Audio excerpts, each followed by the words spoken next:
വിരലിൻ്റെ കാര്യത്തിലാണേലും യാത്രയുടെ കാര്യത്തിലാണേലും രണ്ടും മുറിഞ്ഞു പോകാതെ തുന്നിച്ചേർത്തത് കിംസ് അൽ ഷിഫയിലെ ഹാൻഡ് ആൻഡ് റിസ്റ്റ് സെൻ്ററാണ്. Hand and wrist centre, KIMS Al Shifa hospital, Perinthalmanna. വളരെ ഗൗരവമുള്ളൊരു വിഷയമാണ്. ലഹരി മാഫിയ കുട്ടികളെയാണ് വലക്കണ്ണിട്ട് പിടിക്കുന്നത്. കഴിഞ്ഞ ദിവസം ഉണ്ടായ ഞെട്ടിക്കുന്ന സംഭവങ്ങൾ നമ്മളൊക്കെ വേദനിപ്പിക്കുന്നതാണ്. ഈ സംഭവത്തിനെതിരെ ജനപ്രതിനിധികൾ സ്ക്വാഡ് രൂപീകരിച്ച്, നേരത്തെ ആ ഒരു രക്ഷിതാവ് പറഞ്ഞ പോലെ, നമുക്ക് ഈ നാടിനെ രക്ഷിക്കാൻ, കുട്ടികളെ രക്ഷിക്കാൻ എന്തെങ്കിലും ഒന്ന് ചെയ്യാൻ സാധിക്കില്ല.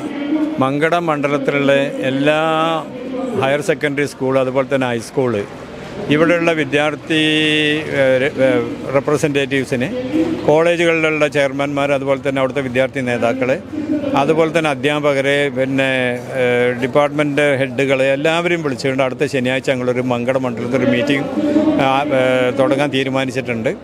ഈ നാട്ടിൽ വളരെ വലിയ രീതിയിൽ നമ്മളൊക്കെ വിചാരിക്കുന്നതിനേക്കാളും അപ്പുറത്ത് ഡ്രഗ്സ് വളരെ വലിയ വ്യാപകമായിക്കൊണ്ടിരിക്കുന്ന ഒരു സ്ഥിതിവിശേഷമുണ്ട്. അത് ആൺകുട്ടികളോ പെൺകുട്ടികളൊന്നുമില്ല, എല്ലാവരും. ഇപ്പോൾ ഈ അടുത്ത കാലത്ത് നമ്മൾ ഈ കേരളത്തിൽ കാണുന്ന ഈ 10-55 ദിവസത്തിനിടയിൽ ഏകദേശം 25ഓളം കേസുകളിലാണ്, കൊലക്കുറ്റത്തിലാണ് ഈ 25 വയസ്സിന് താഴെയുള്ള ചെറുപ്പക്കാർ പ്രതികളായിട്ടുള്ളത്. കുടുംബത്തിലുള്ള എല്ലാവരെയും കൊല്ലുന്നു, ഭാര്യയെ കൊല്ലുന്നു, അമ്മയെ കൊല്ലുന്നു, അച്ഛനെ കൊല്ലുന്നു, അങ്ങനെ അങ്ങോട്ടും ഇങ്ങോട്ടൊക്കെ നോക്കുകയാണെങ്കിൽ വളരെ വലിയ പ്രശ്നങ്ങൾ നേരിട്ടുകൊണ്ടിരിക്കുന്ന ഒരു സ്ഥിതിയാണ്. അത് മുഴുവനും ഈ ഡ്രഗ് കൊണ്ട് തന്നെയാണെന്നുള്ളതാണ് സത്യസന്ധമായിട്ട് അന്വേഷിക്കുന്ന എല്ലാ ആൾക്കാർക്കും അത് മനസ്സിലാവുക. അപ്പോൾ ഇത് ഒഴിവാക്കണം. ഇതിന് നാട്ടുകാരുടെ ഒരു സഹായത്തോടു കൂടി വലിയൊരു സ്ക്വാഡ് ഉണ്ടാക്കിയിട്ട് ഇതിനെതിരായിട്ടുള്ള പ്രവർത്തനം നടത്തിയിട്ടുണ്ടെങ്കിൽ മാത്രമേ ഇത് നടക്കുകയുള്ളൂ. അപ്പോൾ അതിനു വേണ്ടിയിട്ടുള്ള ശ്രമം ഒരു ജനപ്രതിനിധി എന്നുള്ള നിലയിൽ മങ്കട മണ്ഡലത്തിൽ ഞങ്ങൾ ആരംഭിച്ചു കഴിഞ്ഞു. ഏതായാലും എല്ലായിടത്തും ഇങ്ങനെ ഇത് തീർച്ചയായിട്ടും വേണം. എല്ലാ മണ്ഡലങ്ങളിലും മാത്രമല്ല, കേരളത്തിലൊട്ടുക്ക് ഈ ബന്ധങ്ങളെ പോലും വിലകൽപ്പിക്കാതെ ലഹരിയിൽ മുങ്ങി അച്ഛനെയും അമ്മയെയും കൂടപ്പിറപ്പുകളെയും വെട്ടിക്കൊല്ലുന്ന അവസ്ഥയിലേക്ക് ഈ പുതുതലമുറ മാറിയിട്ടുണ്ടെങ്കിൽ കേരളം ഒരു വലിയ നാശത്തിലേക്കല്ലേ പോകുന്നത്. ഇപ്പോഴേ അതിന് കടിഞ്ഞാണിട്ടില്ലെങ്കിൽ പിന്നീട് അത് തടയാൻ പറ്റില്ല. അത് സർക്കാരിന് എങ്ങനെയാണ് ഇടപെടാൻ കഴിയുന്നത്?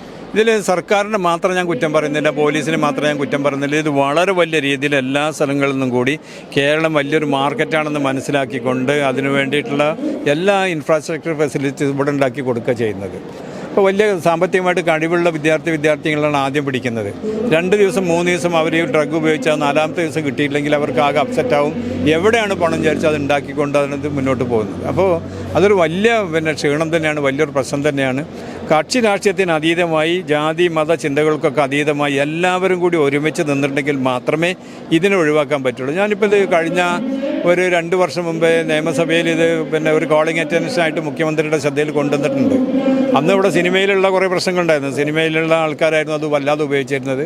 അതിപ്പം വളരെ മോശമായിട്ട് എല്ലാ സ്ഥലത്തേക്കും വന്നിട്ടുണ്ട്. മുഖ്യമന്ത്രി അന്ന് അതിനുള്ള ശ്രമങ്ങൾ നടത്തുന്നുണ്ടെന്നൊക്കെ പറഞ്ഞു. പക്ഷേ കാര്യമായി ഇപ്പോഴും എല്ലാ ദിവസവും പോലീസ് വല്ലാത്ത രീതിയിൽ പിടിക്കുന്നുണ്ട്. അപ്പോൾ കേരളത്തിലേക്ക് വരുന്ന ഈ മയക്കുമരുന്നിൻ്റെ തോത് വളരെ വർദ്ധിച്ചിട്ടുണ്ട്. അത് ഉപയോഗം അതുപോലെ തന്നെ വളരെ വർദ്ധിച്ചിട്ടുണ്ട്. അത് സങ്കടകരമായിട്ടൊരു സ്ഥിതിയാണ്. നാട്ടുകാരുടെയൊക്കെ സഹായം ഞങ്ങൾ അഭ്യർത്ഥിക്കുക.